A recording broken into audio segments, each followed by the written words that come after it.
الحمد للہ رب العالمین والصلاة والسلام علی سید الانبیاء والمرسلین وعلی آلہ الطیبین الطاہرین واصحابہ اجمعین اما بعد فقد قال اللہ تبارک وتعالی فی القرآن المجید اعوذ باللہ من الشیطان الرجیم بسم اللہ الرحمن الرحیم ود کثیر من اہل الکتاب لو یردونکم من بعد ایمانکم کفارا حسدا من عند انفسهم من بعد ما تبین لهم الحق فاعفوا واصفحوا حتى یاتی اللہ بامرہ ان اللہ علی کل شیء قدیر آمنت باللہ صدق اللہ العظیم۔ اللہ رب العزت کی حمد و ثنا کے بعد اور پاک پیغمبر صلی اللہ علیہ وآلہ وسلم کی بابرکت منزہ اور کریم ذات پہ ہدیہ درود و سلام پیش کرنے کے بعد نہایت واجب الاحترام حضور صاحبزادہ محمد حسیب صاحب، صاحبزادہ محمد آفتاب صاحب، صوفی محمد اقبال صاحب، صوفی فضل کریم صاحب، معزز علماء محترم حمدمی صاحب، بھائی ابو بکر صاحب تشریف لائے، دیگر معزز علماء، سامعین، بزرگوں، دوستوں، عزیز بھائیوں، میں تو آپ دیکھتے رہتے ہیں یوٹیوب پہ بھی عرس کی تقریبات مختلف آستانوں پہ میں حاضر ہوتا رہتا ہوں، لیکن یہ ہمارے حضرت صاحب قبلہ کا خاص اعجاز سمجھیں، انفرادیت سمجھیں کہ انہوں نے اپنی زندگی میں بھی کبھی کسی نعت خواں کو اپنی تعریف نہیں کرنے دی، کسی قوال کو اپنی تعریف نہیں کرنے دی، اور ساری زندگی اللہ رسول کے ذکر کو اہمیت دی۔ اور یہ اللہ کا شکر ہے کہ آج عرس تو ہم ان کا منا رہے ہیں لیکن ذکر اللہ رسول کا کریں، سبحان اللہ، یعنی ان کی یاد بھی منائی جائے گی تو اللہ کے ذکر کے ساتھ اور رسول اللہ صلی اللہ علیہ وسلم کے ذکر کے ساتھ۔ صوفی نبی احمد صاحب پر حضرت صاحب قبلہ کی خصوصی عنایات تھی، خاص شفقت تھی، خاص محبت تھی، اور ظاہر ہے ہمارے سلسلے میں تو یہ چیز نہیں دیکھی جاتی کہ کوئی ظاہری منصب جو ہے کسی کے پاس ہے، ظاہری دولت ہے، یہ چیز نہیں دیکھی جاتی، دل دیکھا جاتا ہے اور اس دل میں اللہ رسول کی محبت دیکھی جاتی ہے۔ تو آپ اس حوالے سے بھی خوش نصیب ہیں۔ میرے بھائی نے ایک بات کہی، میں آپ کو پتہ ہے کہ کمزور دلیل کا قائل نہیں ہوں، جس پہ کوئی کہے کہ اس میں ضعف پایا جاتا ہے، اس روایت میں ضعف ہے، فلاں راوی ضعیف ہے۔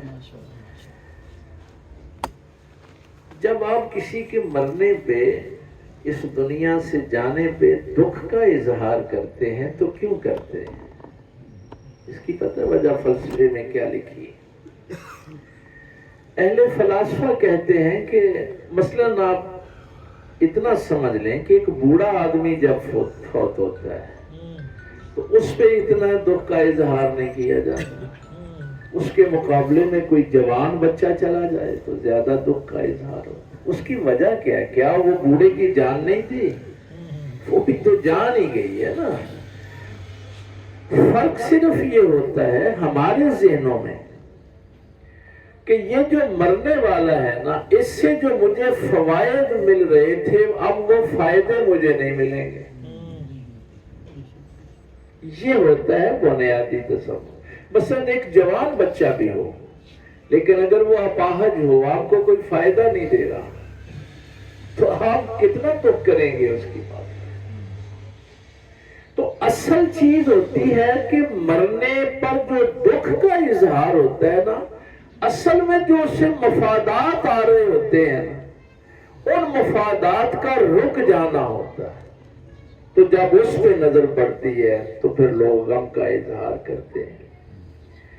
یہ لوگ آپ سے سوال کرتے ہیں کہ اگر 12 ربیع الاول کو نبی پاک صلی اللہ علیہ وسلم نے پردہ فرمایا، اس دنیا سے چلے گئے ہیں، تو تم میلاد مناتے ہو، تو دلیل آپ کے پاس مضبوط ہونی چاہیے.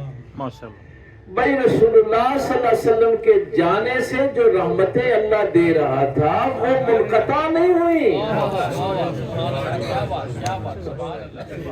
جو فوائد رسول اللہ سے مل رہے تھے وہ فوائد منقطع نہیں ہوئے.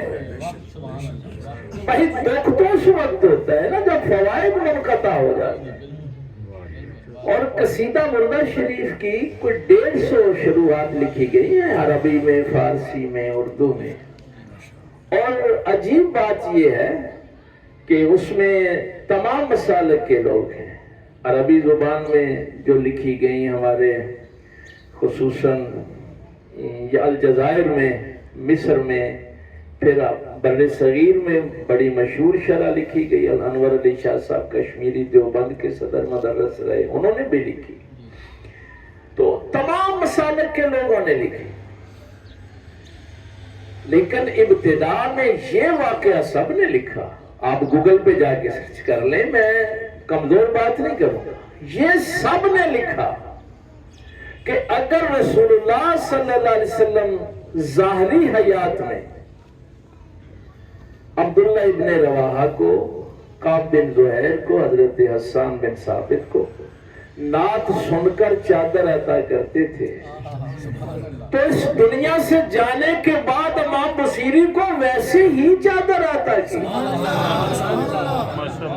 نعرہ تکبیر، نعرہ رسالت، نعرہ تحقیق، حضور صاحبزادہ والا شان، آستانہ عالیہ ننگر شریف. بھائی اگر ظاہری حیات میں چادر عطا کی ہے تو پھر صدیوں بعد اگر کوئی نعت سنائے تو چادر پھر بھی عطا کر دیتے ہیں. تو فوائد منقطع نہیں ہوئے، رحمت منقطع نہیں ہوئی. تو یہ اس کا بھی یہی معاملہ ہوتا ہے. جو ہستیاں وابستہ ہوتی ہیں رسول اللہ صلی اللہ علیہ وسلم کے ساتھ، ان کی وجہ سے جو فوائد ہوتے ہیں وہ آپ کو ملتے رہتے ہیں. اس نسبت کی وجہ سے ہدایت کا جو معاملہ ہے وہ آپ کو ملتا رہتا ہے. یہ تو ایک میرے بھائی نے بات کی تو میں نے کہا اس کی میں تھوڑی سی آپ کو عرض کر دوں کہ اگر کبھی کوئی یہ کہے تو آپ نے ان سے یہ دو ٹوک بات کہہ دینی ہے کہ ہمارا جو کلمہ ہے جو پڑھ کے ہم مسلمان ہوتے ہیں اس میں ماضی کا کوئی ایک حرف بھی نہیں. لا الہ الا اللہ محمد رسول اللہ میں ماضی کا کوئی ایک حرف بھی نہیں. یہ جتنے بھی کلمے آپ دیکھیں گے کوئی شخص یہ نہیں کہہ سکتا کہ محمد صلی اللہ علیہ وسلم اللہ کے رسول تھے. کسی کی جرت ہی نہیں ہے یہ جب ترجمہ کرے. تو اللہ کے نزدیک جو سب سے اہم چیز ہے نا، مثلا یہ ہم ایسی تقریبات جو ظاہر ہے یہ آپ دور دراز سے، فیصل آباد سے، لاہور سے، ناروال سے، یہ سارے دوست دور دور سے تشریف لائے ہیں، تو ظاہر ہے کوئی بے مقصد تو نہیں ہم باتیں ہیں. ایک بنیادی بات ذہن میں رکھنا،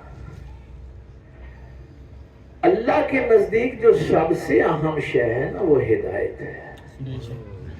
آپ کے نزدیک ہوں گی کو آپ کی کوٹھیاں، بنگلے، پیسے، پتہ نہیں کیا کچھ منصب، لیکن اللہ کی بارگاہ میں جو سب سے اہم چیز ہے وہ ہدایت ہے۔ اس قرآن کریم کے جتنے بھی سورے ہیں ہر سورے کا ایک اپنا مقام ہے۔ سورہ اخلاص، سورہ توحید 3 دفعہ پڑھیں تو پورے قرآن کا ثواب ہے۔ سورہ یاسین کا، سورہ رحمان کا، اور پھر سید الآیات میں سے آیت الکرسی کا ایک اپنا مقام ہے۔ لیکن کسی سورہ کو ہر رکعت میں، یعنی خصوصاً پہلی دو رکعت ہیں، ان میں واجب قرار نہیں دیا۔ یعنی کوئی سورہ اخلاص کو بھی یہ اہمیت نہیں ہے، آیت الکرسی کو بھی یہ اہمیت نہیں، یہ اہمیت ہے تو صرف سورہ فاتحہ کو۔ یہ واجب ہے نماز میں۔ کیوں واجب ہے؟ سورہ فاتحہ وہ سلیقہ اور طریقہ ہے جو خالق نے بندوں کو خود سکھایا ہے کہ میری ایسے حمد کرو۔ اس میں کسی بشر کا معاملہ نہیں ہے، خالق نے ڈائریکٹ بندوں کو سکھایا ہے کہ میری حمد ایسے کرنی، اور میری بارگاہ سے اگر مانگنا ہے تو ہدایت مانگنی ہے۔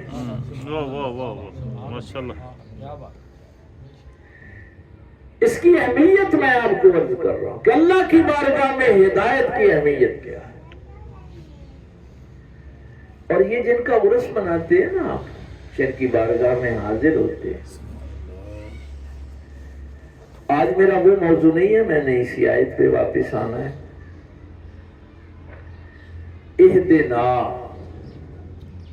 یہ جمع کا صیغہ ہے، ہمیں سیدھا راستہ، صراط بھی سیدھا ہی ہوتا ہے، اور مستقیم اس پہ تاکید ہے، بالکل سیدھا،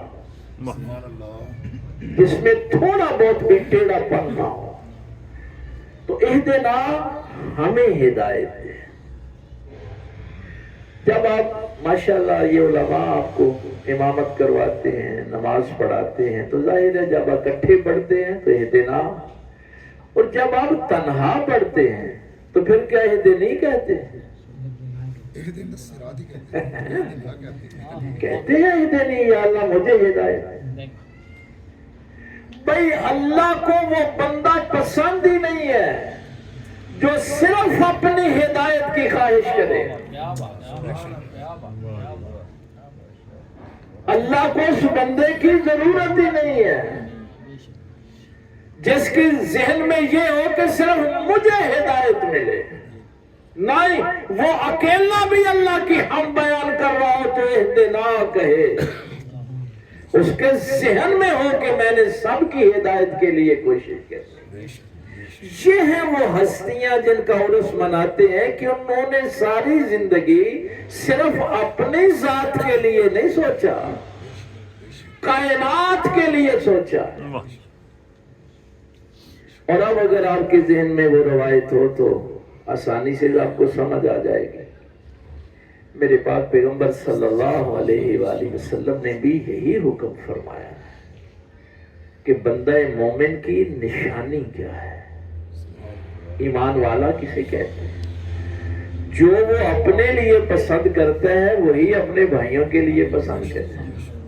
تو یہ ممکن نہیں ہے کہ بندہ مومن اپنے لیے ہدایت پسند کرے اور دوسروں کے لیے نہ کرے۔ یہ جو میں نے سورہ بقرہ سے، یہ اس کی ضرورت کیوں پڑتی ہے؟ جب آپ ہدایت کے راستے پہ چلتے ہیں نا تو پھر جتنی شیطانی طاقتیں ہیں وہ اکٹھی ہو جاتی ہیں، اور اس کے لیے پھر میرے اللہ نے کبھی شاید آپ نے غور نہیں کیا اس بات پہ، ربنا لا تزغ قلوبنا بعد اذ ہدیتنا، اے ہمارے رب ہدایت کے بعد ہمارے دل ٹیڑھے نہ کر دینا۔ ثم لآتینہم من بین ایدیہم ومن خلفہم وعن ایمانہم وعن شمائلہم، ابلیس نے اللہ کے دربار میں کھڑے ہو کے یہ بات کہی اور قال فبعزتک، اور کہا مجھے تیری عزت کی قسم. اللہ کے سامنے کھڑا ہے اور کہہ رہا ہے مجھے تیری عزت کی قسم، لأغوینہم اجمعین، میں ان سب کو راہ راست سے ہٹا دوں گا. بھائی ہدایت کا متضاد کیا ہے؟ گمراہی ہے نا. اگر کوئی ہدایت پہ نہیں ہے تو گمراہ ہے. ذرا ضرورت کو سمجھے نا. اب شیطان کوشش کب کرتا ہے؟ جب آپ ہدایت کے راستے پہ چلتے ہیں. اگر آپ کو یاد ہو، میں نے کسی درس قرآن میں یہ بات کہی تھی کہ ابلیس جو ہوتا ہے نا وہ سینموں میں نہیں ہوتا، شراب خانوں میں نہیں ہوتا، کسی مجرے ڈانس پارٹی والی محفل میں نہیں ہوتا، وہ مسجدوں میں ہوتا ہے، وہ خانقاہوں میں ہوتا ہے. اور مکے میں بھی کیا وہ ابو جہل کے گھر اس نے بت رکھوائے تھے، خانے کعبے میں رکھوائے تھے. یہ میں نے ایک اشارہ صرف کیا ہے کہ آپ کو ساری بات کی سمجھ آ جائے. یہ میرا جملہ نہیں ہے، قرآن کہتا ہے. اس نے کہا قال فبما اغویتنی، تیرے گمراہ کرنے کی قسم. فبما اغویتنی، اللہ سے کہہ رہا ہے کہ یہ جو میں نے آدم کو سجدہ نہیں نہ کیا، یہ مجھے تو نے گمراہ کیا. بھئی تیری مرضی ہوتی تو میری کیا جرت میں آدم کو سجدہ نہ کرتا ہے. کیسا مکار ہے. یہ تو جملہ آپ سنتے رہتے ہیں نا. اس نے کہا تھا انا خیر منہ خلقتنی من نار وخلقتہ من طین. اس جملے پہ شاید کبھی آپ نے یہ 8ویں پارے کی آیت سنا رہا ہوں آپ. اس نے اللہ سے کہا یہ جو میں نے آدم کو سجدہ نہیں نہ کیا، یہ تو نے نہیں مجھے کرنے دیا، تیرے گمراہ کرنے کی قسم. وہ بڑے بڑے بندے تھڑک گئے نہیں شاید تھے، بڑے بڑے گمراہ ہو گئے ہیں. لیکن اسی آیت میں اگر آپ غور کریں نا، ایک طرف کہتا ہے کہ تو نے مجھے گمراہ کیا، اور آگے کیا کہتا ہے لَأَقْعُدَنَّ لَهُمْ صِرَاطَكَ الْمُسْتَقِيمَ، میں صراط مستقیم پہ بیٹھوں گا. ابلیس نے کیا کہا تھا؟ کہاں بیٹھوں گا؟ اور سورہ فاتحہ میں کیا سکھایا؟ اهْدِنَا الصِّرَاطَ الْمُسْتَقِيمَ. تو ابلیس بیٹھا ہی صراط مستقیم پہ ہوتا ہے. وہ کسی پیر خانے میں بیٹھا ہوں، کسی مسجد میں، کسی مدرسے میں، جہاں سے راستہ اللہ کی طرف جاتا ہے. اس لیے میں نے کہا کہ مکے میں بھی اس کو پتا تھا ان اول بیت وضع للناس للذی ببکۃ مبارکا وہدی للعالمین، کہ خانہ کعبہ اللہ کا پہلا گھر ہے اس زمین پہ اور عالمین کے لیے ہدایت ہے. جہاں سے ہدایت نکلنی تھی اس نے بت وہاں پہ رکھوائے تھے. اگر میں پیغام آپ تک پہنچا ہوں. اور آگے اس نے کہا تیرے گمراہ کرنے کی قسم میں صراط مستقیم پہ بیٹھوں گا. ثم لآتینہم من بین ایدیہم ومن خلفہم وعن ایمانہم وعن شمائلہم، میں اس کے آگے سے بھی حملہ کروں گا، پیچھے سے بھی کروں گا، دائیں سے بھی کروں گا، بائیں سے بھی کروں گا. شاید کے آخر میں اس نے ایک جملہ کہا لا تجد اکثرہم شاکرین، مولا تو دیکھے گا ان کی اکثریت تیرا شکر کرنے والی نہیں ہوگی. جب میں ان پہ حملہ کروں گا، پہلے اس سوال کا جواب سن لیں. یہ جو میں نے پہلے بات کہی کہ لوگوں کے ذہن میں آتا ہے یار ابلیس نے بات تو ٹھیک کہی ہے، وہی اللہ دی مرضی ہوتی. ایک طرف کہہ رہا ہے کہ تو نے مجھے گمراہ کیا، اور دوسری طرف کہہ رہا ہے کہ بندوں کو میں گمراہ کروں گا، یعنی اپنی اس کی اپنی بات میں تضاد ہے، یعنی اپنی باری آئی تو کہتے ہیں اللہ نے گمراہ کیا ہے، اور جب بندوں کی باری آئی تو کہتا ہے میں بیٹھوں گا صراط مستقیم پہ، میں ان پہ حملہ کروں گا۔ وہاں یہ نہیں کہتا کہ اللہ گمراہ کرے گا، وہاں وہ اپنی، تو اس کا مطلب ہے کہ اس کا اپنا ہی کانسیپٹ کلیئر نہیں تھا۔ اس کا ایک جواب اللہ فتوح الغیب میں حضور غوث پاک سرکار نے حضور شیخ عبد القادر جیلانی بغدادی رضی اللہ تعالیٰ عنہ، چونکہ اسی رکوع میں آگے جا کے ہے نا کہ آدم علیہ السلام سے بھی کہا لا تقرب هذه الشجرة، تو حضور غوث پاک سرکار فرماتے ہیں ہائے ہائے کہ انسان میں اور شیطان میں یہی ایک بنیادی فرق ہے۔ آج اس بات کو سمجھ کے جائیں، یہ حضور غوث پاک کی شرح، یہ میری نہیں ہے۔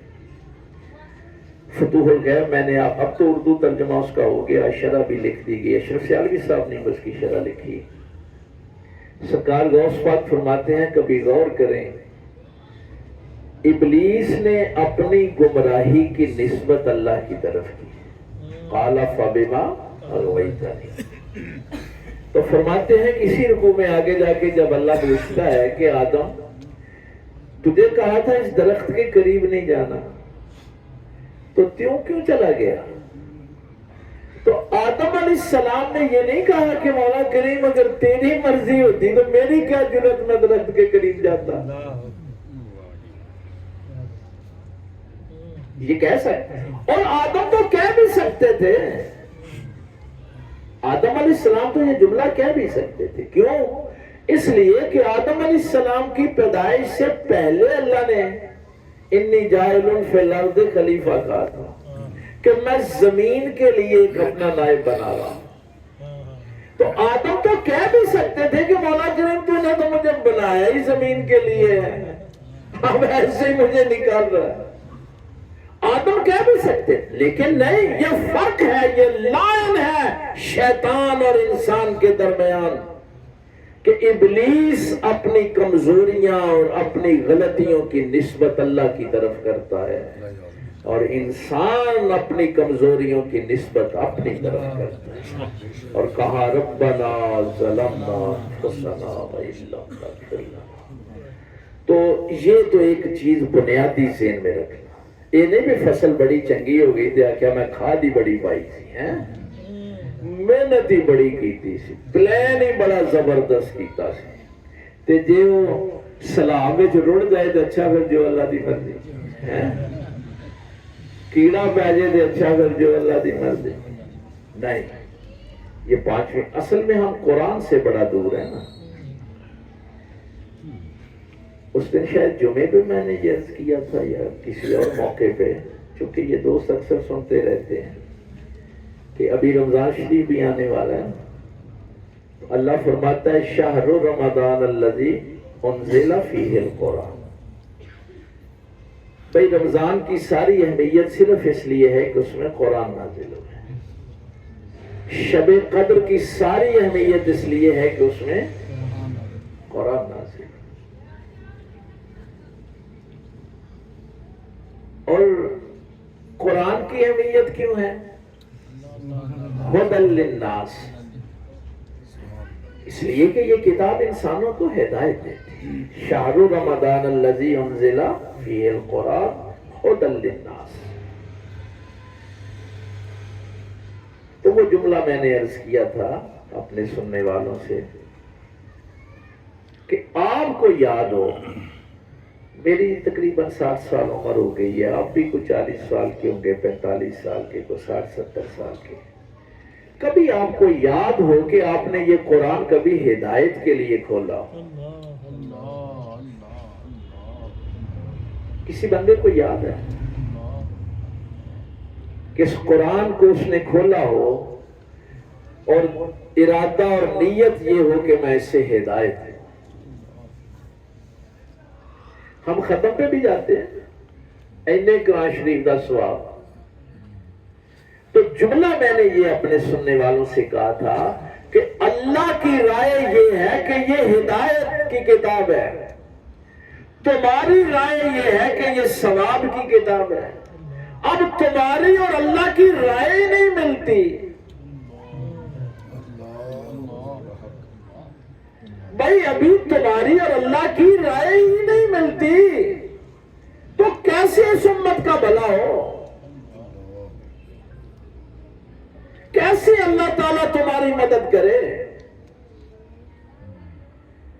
آج تو یہ میرا موضوع نہیں ہے، لیکن سرکار امام جعفر صادق رضی اللہ تعالیٰ عنہ کا یہ جملہ جو سرکار امام اعظم ابو حنیفہ نے مدینہ شریف جا کے ان سے سنا تھا، ہائے ہائے ہائے ما ہوا واللہ.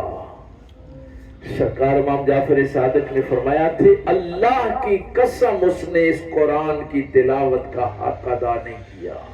حفظ و آیات، جس نے اس کی آیتوں کو تو حفظ کیا اور اس کی حدوں کو ضائع کر دیا، برباد کر دیا. جو قرآن کی حدیں برباد کرتا ہے اس نے اس قرآن کی تلاوت نہیں کی. کون حدوں کا خیال کرے گا؟ جو کھولے گا اس قرآن کو ہدایت کے لیے. آپ نے دعا تو نماز میں کر دی اہدنا، وہ خالق کہتا ہے ہدایت ملے گی یہاں سے. میں جب آستانوں پہ بھی جاتا ہوں نا تو وہاں سارے قوال نات خاں اسی طرح لگے ہوندے نے کہ پیر دے لڑ لگ جاؤ تے تسی کامیاب ہو جاؤ. بھائی یہی کچھ ہوتا ہے. اللہ ماشاءاللہ کوئی ہوتا ہے جو کہے کہ رسول اللہ کے لڑ لگ جاؤ، اللہ کی بات مان لو. چونکہ کاروبار ہے نا، بزنس ہے. سورہ انبیاء کی یہ آیات ذہن میں رکھنا. اس عقیدے نے بھی ہمارا بیڑا غرق کیا ہے کہ اللہ کی جتنی توہین ہوتی ہے کر لو، چوریاں کرو، ڈکیٹیاں کرو، بدماشیاں کرو، ملاوٹ کرو، بہن بھائیوں کے حق کھا جاؤ، بس ہے نا نبی پاک شفاعت کر دیں گے، پیر جڑے نے سانو چڑھا لیں. یہ ہے ہمارے عقائد اصل میں جنہوں نے اس امت کا بیڑا غرق کیا. قالوا اتخذ الرحمن ولدا. اس کی میں نے تفسیر تو نہیں یاد کر سکتا، لیکن کم از کم جا کے آپ نے اس کو پڑھنا ہے. مشرکین نے کہا کہ اللہ نے بیٹا بنا لیا، رحمان نے اپنا بیٹا بنا لیا. عیسائیوں نے کہا وقالت النصارى مسیح ابن اللہ، وقالت اليہود عزیر ابن اللہ. یہودیوں نے کہا عزیر اللہ کا بیٹا، عیسائیوں نے کہا عیسیٰ اللہ کا بیٹا، مشرکین نے کہا کہ فرشتے اللہ کی بیٹے. کیونکہ یہاں لفظ ولد آیا ہے نا بیٹے کے لیے. سبحانہ، فرمایا اللہ اس بات سے پاک ہے وہ کسی کو بیٹا بنائے. لم یلد ولم یولد بل عباد مکرمون. یہ جو عزیر ہیں، عیسیٰ ہیں، فرشتے ہیں، نبی ولی ہیں، یہ سارے اس کے عزت والے بندے ہیں. جن کو تم کہہ رہے ہو نا کہ یہ اللہ کے بیٹے ہیں، یہ اصل میں کیا ہے؟ اللہ کے عزت والے، تکریم والے بندے. لا یسبقونہ بالقول. یہ اتنے عزت والے، اتنا مقام والے کہ جن کو اللہ کہے کہ یہ میرے عزت والے بندے ہیں. لا یسبقونہ بالقول. یہ اللہ کی بارگاہ میں کوئی بھی بات اللہ کی مرضی سے پہلے نہیں کہتے، سبقت نہیں لیتے کہ اللہ کی مرضی نہ ہو تو یہ آگے بڑھ کے کہیں گے یا اللہ اسے بخش دے. اس کے امر کا انتظار کرتے ہیں. یعلم ما بین ایدیہم وما خلفہم. پھر وہ بات لا یشفعون الا لمن ارتضی. یہ کسی کی شفاعت نہیں کرتے جب تک اللہ کی مرضی نہ ہو. اللہ کو ناراض کر کے مت سوچنا کہ تم نبی پاک کی شفاعت حاصل کر لو گے. اصل میں ہمارے عقائد یہاں سے برباد ہوئے. وَهُمْ مِنْ خَشْيَتِهِ مُشْفِقُونَ. فرمایا یہ جو اللہ کے عزت والے بندے ہیں یہ تو خشیت الہی کی وجہ سے کانپتے رہتے ہیں. اب اس آیت کو دیکھیں. انما المؤمنون الذین اذا ذکر اللہ وجلت قلوبهم. تو یہ ساری باتیں میں اس لیے عرض کر رہا ہوں کہ جب آپ ہدایت کے راستے پہ، آپ نے حضرت صاحب قبلہ کے ہاتھ پہ بیعت کی، ہدایت کے راستے پہ جب چلتے ہیں تو پھر ابلیس چاروں طرف سے حملہ آور ہوتا ہے، چاروں طرف سے آتا ہے. سرکار امام جعفر صادق رضی اللہ تعالیٰ عنہ کے سامنے ایک بندے نے کہا، اس نے کہا حضور بندہ کیا کرے؟ قرآن کہہ رہے ہیں نا. اس نے کہا میں آگے سے بھی حملہ کروں گا، پیچھے سے بھی، دائیں سے بھی، بائیں سے بھی. تو اب چاروں طرف تو ابلیس ہے، بندہ کیا کرے؟ بندے نے تو غلط راستے پہ چلنا ہی ہے. اسی لیے نبی پاک صلی اللہ علیہ وسلم نے فرمایا تھا میں تمہارے درمیان قرآن اور اہل بیت چھوڑ کے جا رہا ہوں.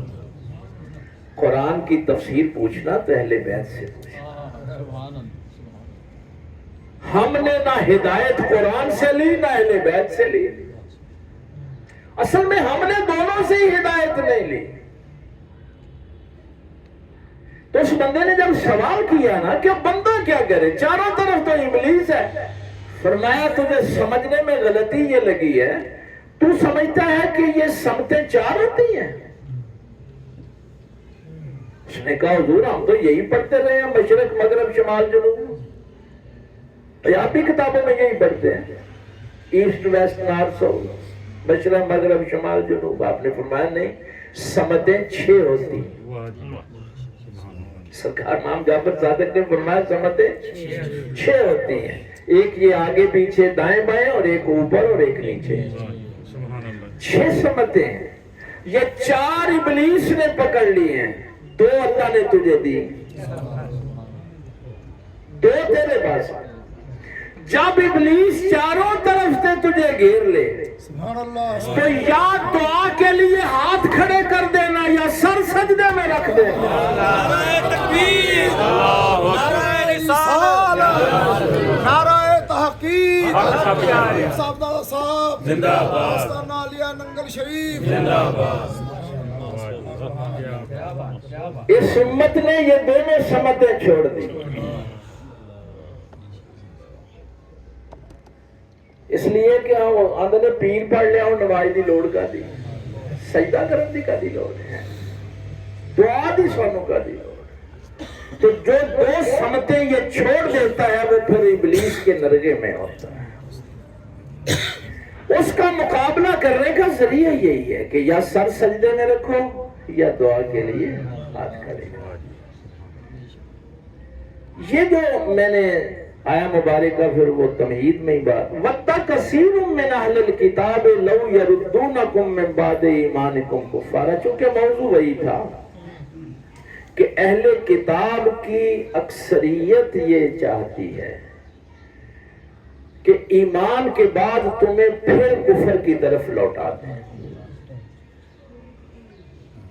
یہ جتنے بھی اللہ کے دشمن ہیں وہ اس بات پہ راضی نہیں ہے کہ تم ہدایت کے راستے پہ چل رہے ہو، رسول اللہ کی غلامی میں جا رہے ہو. تم ایمان لے بھی آئے ہو نا، تو اب ان کی کوشش یہ ہے کہ واپس پھر کفر کی طرف آ جاؤ. اور یہ سب کچھ وہ کیوں کر رہے ہیں؟ حسدا من عند انفسهم من بعد ما تبین لهم الحق. یہ جو ان کے دل کا حسد ہے نا نبی پاک کے خلاف، حالانکہ حق ان پر بھی واضح ہے. یہ نہیں کہ ان کو حق کا نہیں پتا، حق واضح ہے ان پہ، لیکن وہ اپنے دل میں حسد جو ہے اس کی وجہ سے تمہیں واپس کفر کی طرف لوٹانا چاہتے ہیں. اب کفار کی تو مرضی ہے کہ تمہیں کفر کی طرف لے جائیں، اور تمہیں اپنا ایمان بچانے کی کتنی فکر ہے. وہ تو دیکھیے کل ہی مجھے رات کسی نے وہ ایک کلپ بھیجا تھا ایک کرسچن کا، تو وہ اس میں وہ کہہ رہا تھا کہ مجھے کہتے ہیں کہ تو مسلمان ہو جا.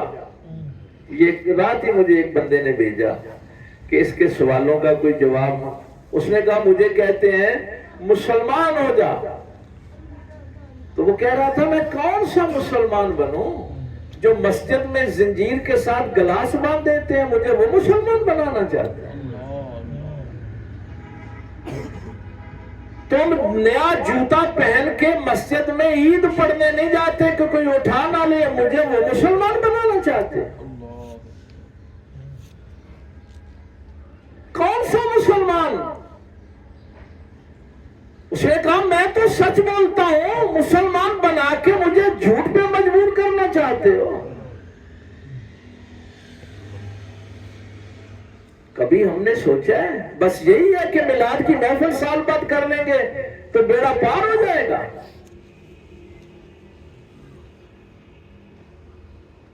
اور ایک تو ڈائریکٹ میرے ساتھ بھی ایک عیسائی کی بات ہوئی تھی. اس نے کہا تھا کہ اگر نبی صادق اور امین ہے تو امت سچی کیوں نہیں ہے؟ امت امانت دار کیوں نہیں ہے؟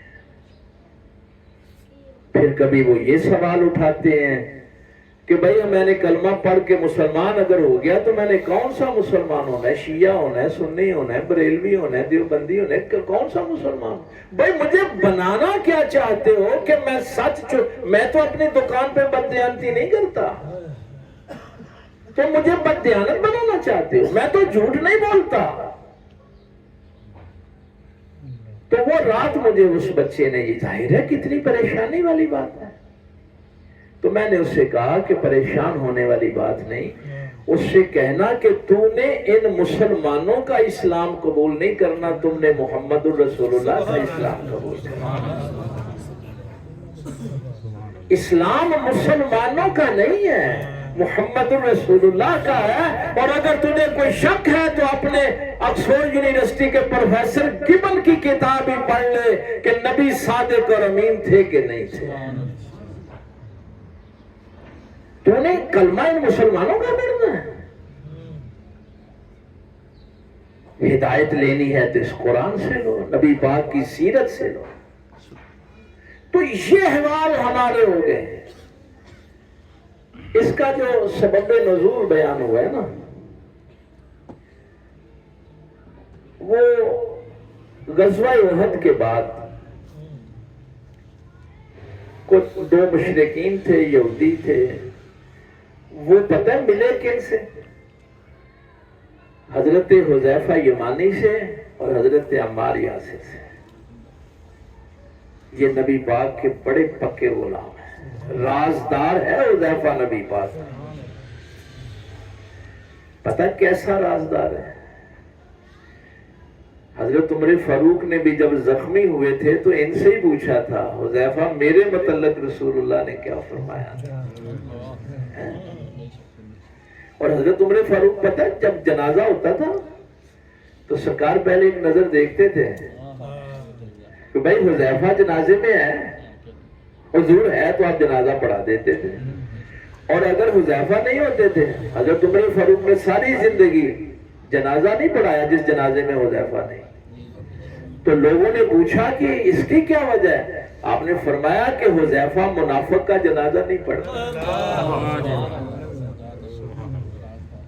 ان دونوں کو ٹارگٹ کیا انہوں نے کہا دیکھو اگر تم سچے ہوتے تو تمہیں غزوہ احد میں شکست ہوتی. ان کو سمجھانے آئے، دیکھو نبی پاک زخمی ہو گئے، تمہارے 70 لوگ شہید ہو گئے، تمہیں شکست ہو گئی، تو تم چھوڑ دو اس دین کو. یہ جو انہوں نے اللہ فرما رہے ہیں لو یردونکم من بعد ایمانکم کفارا، ان کی خواہش یہ ہے کہ یہ ایمان سے پلٹ کے پھر کفر کی طرف آ جائیں.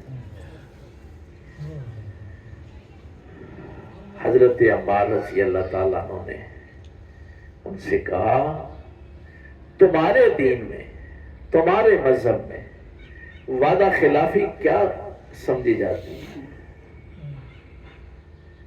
تو وہ کہنے لگے کہ یہ تو ہم بہت بڑا گناہ سمجھتے ہیں جو وعدہ خلافی کرتے ہیں، وعدہ خلافی کو تو اچھا نہیں سمجھا جاتا، گناہ سمجھتے ہیں۔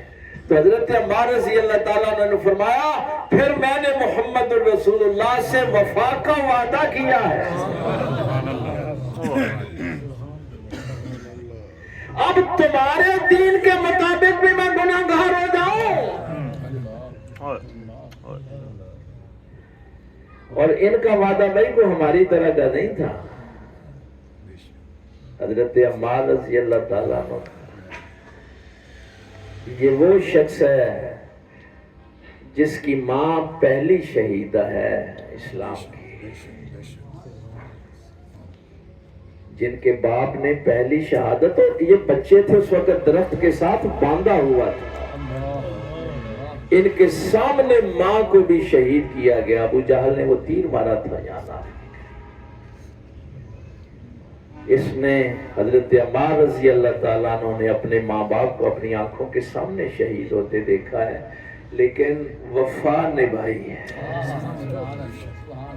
تم آج مجھے یہ بات کہنے آئے ہو کہ محمد کو چھوڑ دے، میں گناہ گار ہو جاؤں، وعدہ خلافی کروں، میں اس وعدے سے نہیں بڑھ سکتا۔ حضرت حذیفہ رضی اللہ تعالیٰ عنہ نے کہا بھائی یہاں سے چلے جاؤ، ہم اللہ کے رب ہونے پہ راضی ہیں، ہم نبی پاک کے رسول ہونے پہ راضی ہیں، ہم کعبہ کے قبلہ ہونے پہ راضی ہیں، اور آخر والا جملہ بڑا پیارا ہے، ہم مسلمانوں کا آپس میں بھائی بھائی بن جانے پہ بھی راضی ہیں۔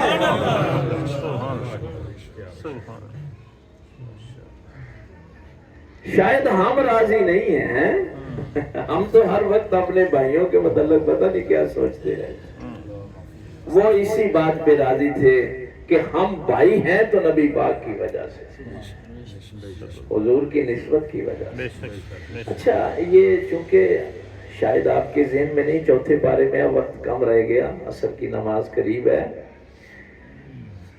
آج کل بھی کئی لوگ آپ کو ملیں گے، وہ دیکھو جی غزوہ احد میں صحابہ نبی پاک کو چھوڑ کے چلے گئے تھے، بھاگ گئے تھے، فرار اختیار کیا تھا، بڑے بڑے بدبخت ملیں گے آپ کو، اور پھر یہ آیتیں سنائیں گے آپ کو، چوتھے پارے کی یہ آیتیں سنائیں گے، وہ دیکھو جی نبی پاک پکارتے رہے اور یہ چھوڑ کے چلے گئے۔ انہوں نے حضور کی استشہدون ولا تلوون علی احد والرسول یدعوکم فی اخراکم، کیا سنائیں گے کہ نبی آوازیں دے رہے تھے اور یہ نبی کو چھوڑ کے بھاگ گئے، اور ہمارے بچے ظاہر ہے پریشان ہو جاتے ہیں کہ یار یہ کیا ماجرا ہے کہ حضور کو چھوڑ کے چلے گئے۔ اس لیے میں کہتا ہوں نا کہ جو نبی نے ہدایت کے سورسز دیے ہیں نا، انہی سے ہدایت لو، قرآن سے اور اہل بیت سے۔ ان کی مرضی کا قرآن پڑھو گے تو یہی حال ہوگا۔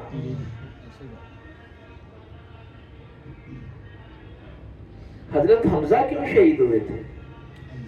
غزوہ احد میں شہید ہوئے ہیں نا، کیوں شہید ہوئے پتہ ہے؟ بھائی ہوا یوں ہے کہ کفار آگے بھاگ گئے، مسلمانوں نے حملہ ہی اتنا زبردست کیا، درے پہ جو 50 تیر انداز بٹھائے تھے ان کو نبی پاک صلی اللہ علیہ وسلم نے حکم دیا تھا، یہ سارا ذکر ہے یہ جو میں نے آیت آپ کو اسی لیے سنائی، کہ ہمیں فتح ہو شکست ہو، ہمارا گوشت پرندے بھی نوچ کے لے جائے، تم نے درہ نہیں چھوڑنا، یہ تھا اصل معاملہ۔ لیکن جب کفار میدان چھوڑ کے بھاگ گئے تو انہوں نے کہا کہ اب کافر تو بھاگ گئے ہیں، چلو مال غنیمت اکٹھا کرتے ہیں۔ ہائے ہائے ہائے، جو سپہ سالار تھے نا انہوں نے کہا کہ بھائی نبی پاک صلی اللہ علیہ وسلم جب تک حکم نہ دیں درہ نہیں چھوڑنا. لیکن 40 لوگ چھوڑ کے آگے 10 رہ گئے, سپہ سالار بھی موجود رہے. اسی درے میں سے پلٹ کر حملہ کیا خالد بن ولید, اس وقت ان کے ساتھ تھے مشرکین مکہ کی طرف سے, تو وہ 10 وہاں پہ شہید ہوئے. حضرت حمزہ بھی اپنے ہتھیار سارے اتار کے ایک درخت کے نیچے بیٹھے ہوئے. تو ہندا نے چونکہ واشی کو لے کے, یہ میدان جنگ میں ایسے جنگ کرتے شہید نہیں ہوئے. اچھا یہ بھی میں آپ کو بتا دوں, جس کو نبی پاک نے اللہ کا شیر کہا ہے نا, اس کو آگے سے کوئی نہیں مار سکتا. نہ علی پہ سامنے سے حملہ ہوا, نہ حمزہ پہ سامنے سے حملہ ہوا. علی پہ بھی پیچھے سے حملہ ہوا ہے نا تمہارا, حضرت حمزہ پہ بھی پیچھے سے حملہ ہوا. اب کیا کہیں گے کہ حضرت حمزہ چھوڑ گئے تھے؟ نہیں بھائی, سچویشن ایسی بن گئی تھی کہ سارے ریلیکس ہو گئے تھے. حضرت حمزہ کی ایسے شہادت ہوگی, واشی نے پیچھے سے وہ نیزہ مارا اور بعد میں شہید کر دیا. تو ظاہر ہے جب آپ ایسے بالکل ریلیکس بیٹھے ہوئے اور اچانک حملہ ہو جائے تو پھر ظاہر ہے بغداد مچ جاتی. عائشہ کتنے وہ عظیم لوگ ہیں. عائشہ صدیقہ رضی اللہ تعالیٰ عنہ فرماتی ہیں کہ یہ ظاہراً بھاگے تو صحیح, لیکن بھاگنے والوں میں جو سب سے پہلے پلٹ کے آیا وہ میرا باپ تھا. اور اس کی پھر آگے ایک چیز آپ بھی ذہن, چونکہ آج کل بچے یہ بڑا سوال کرتے ہیں کہ مسلمانوں کی اللہ مدد کیوں نہیں کر رہا. پوری دنیا میں یمن ہو, فلسطین ہو, شام ہو, افغانستان ہو, ایران ہو, عراق, بٹ مسلمانوں کی اللہ مدد کیوں نہیں کر رہا؟ اللہ نے تو یہ دو ٹوک بات کہہ دی کہ جو میرے نبی کے حکم کی خلاف ورزی کریں گے حضور خود موجود ہوں غزوہ احد. یہ کوئی چھوٹی بات نہیں ہے, نبی پاک خود موجود ہوں. لیکن اگر نبی کے حکم کی خلاف ورزی ہوئی یا درہ چھوڑا گیا ہے تو پھر فتح نہیں ہوگی. کیا مسلمان نبی پاک کا حکم مان رہے ہیں کہ اللہ سے مدد کی توقع رکھی ہوئی ہے؟ یہ سبق دیا گیا تھا صحابہ کو بھی.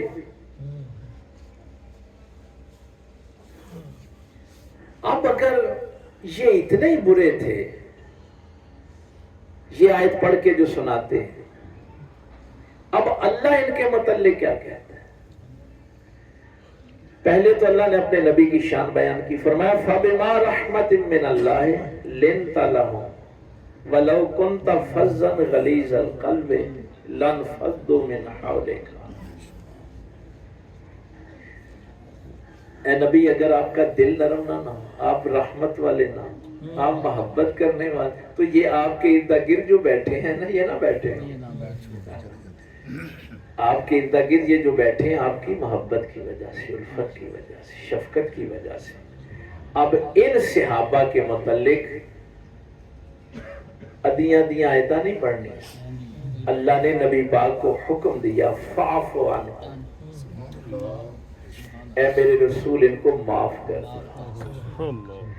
اللہ کو نہیں پتا, اللہ کہے گا نبی یہ جو بھاگ گئے ہیں, جو بھگدڑ مچی ہے, اب ان کو معافی نہیں کرنا. اللہ کہہ رہا ہے میرے رسول ان کو معاف کر دو, اور تم لوگوں کو کہہ رہے ہو کہ وہ فرار ہو گئے تھے. یعنی اب اللہ سے مقابلہ کرو گے. اور صرف نبی پاک کو یہی حکم نہیں دیا کہ ان کو معاف کرو, اگلا جملہ سنیے, وَاسْتَغْفِرْ لَهُمْ, اللہ سے بھی سفارش کرو کہ اللہ ان کو معاف کر دے. اب کوئی بدبخت یہ نہ سمجھے کہ صرف نبی پاک نے معاف کیا یا اللہ نے معاف کیا. کوئی دشمن سے مشورہ کرتا ہے؟ اگلا جملہ سنیے, وَشَاوِرْهُمْ فِي الْأَمْرِ, اے میرے رسول ان سے مشورہ بھی کرو. اللہ حکم دے رہا ہے, تم کہہ رہے ہو وہ فرار ہو گئے, اللہ کہتا ہے ان سے مشورہ کرو. کس کو کہہ رہا ہے؟ وما ینطق عن الہویٰ، جن کو مشورے کی ضرورت نہیں ہے، وہ جو بولتے ہیں وہی الہی بولتے ہیں۔ یہ اہمیت کس کی بتائی جا رہی تھی؟ یہ صحابہ کی اہمیت، کہ وہ جو میرا پیغمبر وحی کے بغیر نہیں بولتا، میں اس نبی کو بھی حکم دے رہا ہوں کہ یہ جو تیرے جان نثار ساتھی ہیں ان سے مشورہ کرو۔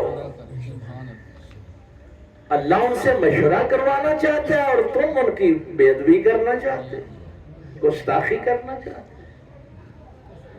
تو یہ سچویشن تھی جس کے بعد یہ لوگ آئے تھے صحابہ کرام کو، اور خصوصاً حضرت عمار رضی اللہ تعالیٰ عنہ، حضرت حذیفہ یمانی کو، کہ واپس پلٹ آؤ۔ لیکن میرے اللہ کا یہ وہ جو بات میں ظہر کی نماز سے پہلے اندر بیٹھا ہوا یہ کر رہا تھا کہ صبح سے لے کے شام تک اللہ میری کتنی غلطیاں معاف کرتا ہے، کتنا درگزر کرتا ہے۔ اسی آیت کو دیکھیں، درہ چھوڑا ہے، شکست ہو گئی، 70 صحابہ شہید ہو گئے، نبی پاک زخمی ہو گئے، مدینہ شریف میں کوہرام مچا ہوا تھا، ہر گھر میں کوئی زخمی تھا یا لاشا پڑا تھا۔ ظاہر تو تدفین ادھر ہی ہوئی، لیکن ظاہر ہے ادھر، لیکن میرے اللہ نے فرمایا ہائے ہائے ہائے، اسی یہ جو رکوع جب آپ پڑھیں گے، تِلْکَ الْأَيَّامُ نُدَاوِلُهَا بَيْنَ النَّاسِ، پہلے جلال کا جملہ بھی فرمایا یہ دن ہے جو اللہ انسانوں پر پھیر پھیر کے لاتا ہے، سدا دن ایک جیسے نہیں رہتے۔ تِلْکَ الْأَيَّامُ نُدَاوِلُهَا بَيْنَ النَّاسِ، یہ تم نے نبی پاک کا حکم نہیں مانا تو اس تکلیف سے تمہیں گزرنا پڑا ہے، لیکن اتنا بھی سوچ لو کہ جب پچھلے ہی سال 2 ہجری میں غزوہ بدر ہوا تھا، تم نے نبی کا حکم مانا تھا تو یہی 70 سرداروں کے لاشیں مکے میں بھی گئے تھے۔ تو اللہ پھر دن بدل بدل کے لاتا ہے۔ خدائے ذوالجلال نے یہ بھی اپنا قانون جو ہے وہ بیان فرمایا، لیکن یہاں میں حیران ہوتا ہوں کہ اتنا بڑا وہ سازش کر رہے ہیں، اللہ پھر بھی فرما رہا ہے فَاعْفُوا وَاصْفَحُوا، ان لوگوں کے لیے جو حضرت عمار اور حذیفہ کو پھر کفر کی طرف پلٹانے کے لیے آئے ہیں، اپنے اللہ کی رحمت کو سمجھو۔ اللہ فرما رہا ہے میرے محبوب ان کو معاف بھی کرو اور درگزر بھی کرو، حَتَّى يَأْتِيَ اللَّهُ بِأَمْرِهِ، یہاں تک کہ اللہ کا اگلا حکم آ جائے کہ ان کے ساتھ کیا کرنا ہے۔ کبھی اللہ کی خاطر بھی کسی کو معاف کر دیا کرو کہ یہ میرے اللہ کا بندہ ہے۔ کبھی حضور کا امتی سمجھ کے بھی کسی کو معاف کر دیا کرو۔ اپنے بچوں کو معاف کرتے ہو، تمہارے بچے کیا کچھ نہیں کرتے، کبھی حضور کا امتی سمجھ کے بھی معاف کیا۔ کہتے ہیں ہمیں رسول اللہ سے بڑی محبت۔ لوکا انجیل جب میں نے پڑھی نا، ہے چھوٹی سی، وہ برنباس ہے، متی کی انجیل ہے، یوحنا کی ہے، پھر ان سب کو وہ اکٹھی کر کے نا وہ بائبل بناتے ہیں، اور اولڈ ٹیسٹامنٹ جو ان کا ہے اس میں تورات کے وہ 10 کمانڈ جو ہیں وہ بھی ہیں۔ تو لوکا انجیل جو ہے نا اس میں ایک واقعہ لکھا ہے بڑا کمال کا لکھا۔ اللہ علیہ، یہ مجھے اس آیت سے یہ بات یاد آئی۔ آپ یہ بتاتے ہیں نا لوگوں کو کہ شب قدر کو بھی آپ نے وہ دعا کرنی ہے، اللہم انک عفو تحب العفو۔ اللہ بھائی معاف کرنے والے یعنی محبت کرتے ہیں، تو یہ تو نہیں ہے کہ آپ کسی کو معاف ہی نہ کریں۔ میرا یقین جانیے رونگٹے کھڑے ہو گئے تھے جب میں نے وہ روایت پڑھی تھی کہ رسول اللہ صلی اللہ علیہ وسلم نے فرمایا کہ اگر کوئی بندہ تم سے معذرت کرنے آئے، معافی مانگنے آئے، عذر پیش کرے اور تم نے اسے معاف نہ کیا تو حوض کوثر پہ پھر میرے پاس نہ آنا۔ میرا امتی آیا تھا نا، میرا امتی تجھ سے معافی مانگنے آیا تھا اور تو نے میرا لحاظ بھی نہ کیا، پھر حوض کوثر پہ میرے پاس آنے کی ضرورت نہیں۔ تو لوکا انجیل کا وہ واقعہ نہ میں بھول جاؤں، ایک بڑی بدکار عورت تھی، تو ایک دن وہ عیسیٰ علیہ السلام بیٹھے ہوئے تھے، 12 حواری بھی بیٹھے ہوئے تھے، تو وہ آئی اور اس نے نہ آ کے سر نیچے رکھا اور اپنے بال جو تھے نا عیسیٰ علیہ السلام کے قدموں پہ ایسے بکھیر دی اور رونے لگی کہ مجھے اللہ سے معافی لے دے۔ توبہ کا یہی ہے نا کہ جو سچے دل سے توبہ کرتا ہے پھر وہ ایسے ہی ہو جاتا ہے جیسے اس نے گناہ کیا ہی نہیں۔ توبہ کے دروازے اللہ نے کھولے ہوئے ہیں، رمضان شریف بھی آنے والا ہے، یہ شعبان کے دن بھی بڑے عام ہیں۔ تو یہ جو متقی لوگ ہوتے ہیں نا، جن کو اپنی یہ باتوں پہ بڑا ناز ہوتا ہے، انہوں نے پھر ذرا نفرت ہوندی گناہگار بندے کو۔ تو ایک نے کہا کہ وہ دفع کرو جی، ہمیں فراڈ مارن دے۔ ہائے ہائے، عیسیٰ علیہ السلام نے اپنے حواریوں سے ایک سوال کیا۔ انہوں نے کہا ایک بندے نے اپنے مالک کے 10 درہم ادھار دینے اور ایک نے 100 دینا ہے۔ ایک دن مالک کہتا ہے جاؤ میں نے تم دونوں کو معاف کیا۔ مالک کہتا ہے جاؤ میں نے دونوں کو معاف کیا۔ تو اللہ کی رحمت کس پہ زیادہ ہوئی؟ اللہ کے نبی ہے نا، وہ جس نے 10 درہم دینے تھے اس پہ رحمت زیادہ ہوئی کہ جس نے 100 دینے تھے۔ کہا جی حضور 100 والے پہ؟ کہا مجھے یہی بتا رہے ہو نا کہ ہم نے 10 گناہ کیے، اس نے 100 کیے ہیں۔ اگر اس نے سچے دل سے توبہ کر لی، مالک نے کہا جب میں نے تجھے معاف کیا، رحمت تم پہ زیادہ ہوئی کہ اس پہ زیادہ ہوئی؟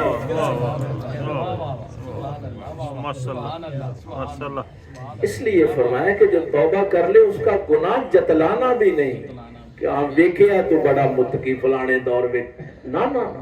اور اس کی سزا اتنی بڑی ہے کہ اگر کسی نے سچے دل سے شراب سے توبہ کر لی، بدکاری سے، چوری ڈکیٹی سے، اب اگر آپ اسے کہیں گے نا کہ سانو پتہ ہے تو پچھلے دور سے کی کرتا رہے، تو سرکار نے فرمایا پھر وہ شخص اس وقت تک مرے گا نہیں جب تک اس گناہ میں مبتلا نہیں۔